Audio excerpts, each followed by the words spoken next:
খাঁটি গরুর দুধে আমি পানি দিয়েছি। গরু পশি মাইয়ার তোর কলসির ভেতর কি? খাঁটি গরুর দুধ বেচতে এনেছি। গরু পশি মাইয়ার তোর কলসির ভেতর কি? খাঁটি গরুর দুধ বেচতে এনেছি।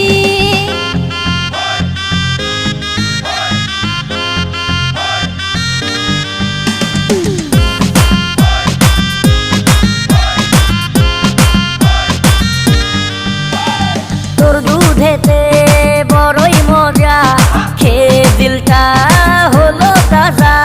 পথের পানে থাকবো চেয়ে, রোজ সকালে দুধ আসিস নিয়ে।